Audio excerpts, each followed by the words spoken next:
शैलेश हमारे सहयोगी हैं और आज उस मीटिंग में, उस बैठक में क्या फैसला लिया गया, क्या दलीलें दी गई, उसकी सारी जानकारी उनके पास है।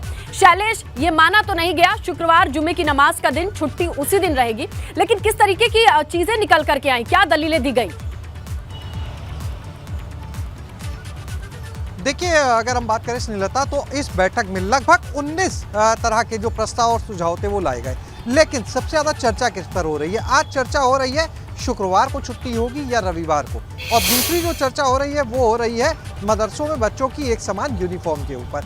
ये दो चीजें जो हैं सबसे ज्यादा चर्चा में रही, और इसमें भी नंबर 1 पर अगर देखें तो चर्चा चल रही है अवकाश को लेकर। और देखिए, जब भी कोई परंपरा से जुड़ी चीज होती है, एक लंबे समय से चली आ रही हो, उसमें जब भी कभी बदलाव की बात उठती है तो इसी तरह से कहीं ना कहीं विवाद भी होते हैं, कहीं ना कहीं हर तरह के व्यूज भी अपने आते हैं, और वही इस बार हमें देखने को मिल रहा है। कल जब बैठक में इसको लेकर चर्चा हुई तो जो वहां पर मदरसा बोर्ड के चाहे अध्यक्ष हो या सदस्य हो, तो एक तरह से दो खेमे में लोग नजर आए। कुछ लोग का कहना था कि हाँ, रविवार को छुट्टी होनी चाहिए। जब कमर अली साहब ने ये प्रस्ताव दिया तो कुछ लोग उनके साथ भी थे, लेकिन वही कुछ लोग जो थे वो इससे इत्तेफाक नहीं रखते थे। और अब जो कल की बैठक के जो मिनट्स बने हैं, देखिए उसमें ये साफ जिक्र किया गया है कि मुद्दा यहाँ पर देखिए जान लीजिए खत्म नहीं हो रहा है स्नेहलता।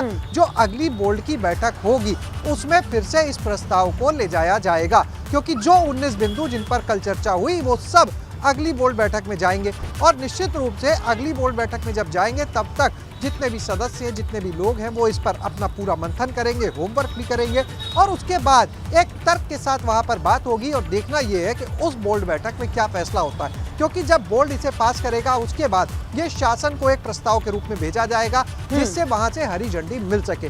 लेकिन अगर हम अभी वर्तमान की स्थिति की बात करें तो जो आपने कहा, देखिए एक देश एक संविधान की जो हम बात करते हैं, या हम बात करते हैं कि जो बच्चे हैं, जब हम उनको, जो मदरसे में पढ़ने वाले बच्चे हैं, अनुदानित मदरसों वाले जो बच्चे हैं, उनको जब सरकार की तरफ से सारी सुविधाएं मिल रही है, और अगर हम पूरे एजुकेशन सिस्टम की यहाँ पर बात करें तो जो एजुकेशन सिस्टम है वो पूरा एक संडे का दिन, आपका बचपना, आपके पेरेंट्स, ग्रैंड पेरेंट्स, एक अरसा हो गया। ये संडे का जो रिवाज है, संडे का जो दिन है, ये एजुकेशन सिस्टम में छुट्टी का दिन कोई आज से तय नहीं है। यहाँ तक बात की जाए मदरसों की, पहले जिक्र होता था मदरसों में दीनी तालीम का, जो अभी चर्चा भी कर रही थी, मौलाना साहब भी बोल रहे थे, लेकिन आज सरकार ये बोलती है और अल्पसंख्यक समुदाय से खुद लोग बोलते हैं, अल्पसंख्यक कल्याण मंत्री बोलते हैं कि हम मदरसों में अब सिर्फ दीनी तालीम नहीं देते हैं, हम बच्चों को वो तालीम देते हैं जिससे वो वैज्ञानिक भी बने, वो इंजीनियर भी बने। इस बार की अगर बात करिए तो जब नीट का रिजल्ट आया था तो ये एक अच्छी चीज भी है, मैं आपको बताऊं, नीट के रिजल्ट में कई ऐसे बच्चे थे जिनका नाम आया, उन्होंने मदरसे के बच्चों ने नीट क्वालिफाई किया।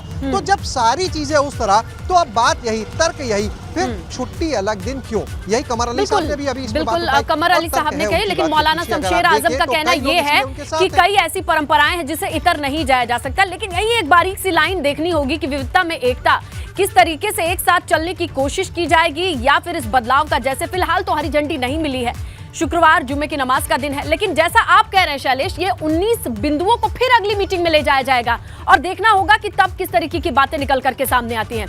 शुक्रवार नहीं पसंद, रविवार पसंद, इस पर एक चर्चा चल रही है। लेकिन इसी बीच बड़ी खबर, बड़ी अपडेट निकाय चुनाव से जुड़ी हुई। हाईकोर्ट की लखनऊ बेंच पर सुनवाई शुरू हो चुकी है। निकाय चुनाव पर आज सस्पेंस खत्म हो सकता है।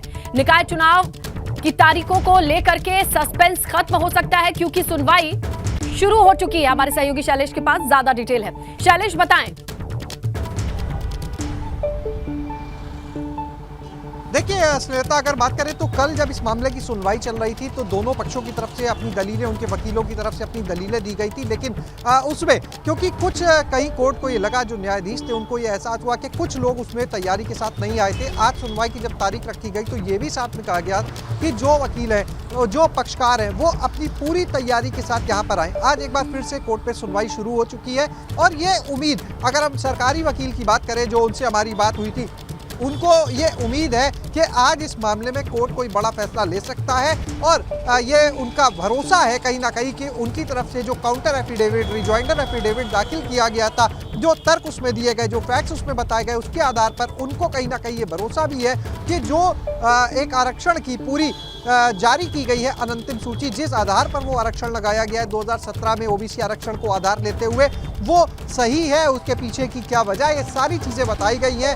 जिस तरह से ट्रिपल टेस्ट जो है उसी को मानने की बात कही गई थी, वो भी चीज़ें हैं। और ऐसे में ये उम्मीद है कि आज कुछ इस पर बड़ा फैसला कोर्ट की तरफ से आ सकता है। हालांकि सुनवाई अभी अंदर कोर्ट के जारी है और कुछ ही देर में स्थिति स्पष्ट हो जाएगी कि जो निकाय चुनाव है उनको हरी झंडी मिलती है या और नहीं ये देखना मिलती है, होगा, क्योंकि थोड़ा सा अगर और अगले इंतजार 1 से करना 2 होगा। दिन एबीपी गंगा पर दर्शक ये अपडेट आपके जरिए ही पता चलेगा। शैलेश, आप फिलहाल जानकारी के लिए आपका शुक्रिया। और देखिए, आज उत्तर बांगे प्रदेश में हमने यही समझने की कोशिश की कि आखिरकार शुक्रवार से गुरेज क्यों है और रविवार क्यों पसंद है। फिलहाल हरी झंडी नहीं मिली है, लेकिन वो बैठक जहां 19 बिंदुओं को रखा जाता है मदरसों की भलाई के लिए, उनमें मदरसों की सहमति क्यों नहीं। हमारे सहयोगी के साथ हमारे तमाम मेहमानों का शुक्रिया आज इस चर्चा में जुड़ने के लिए।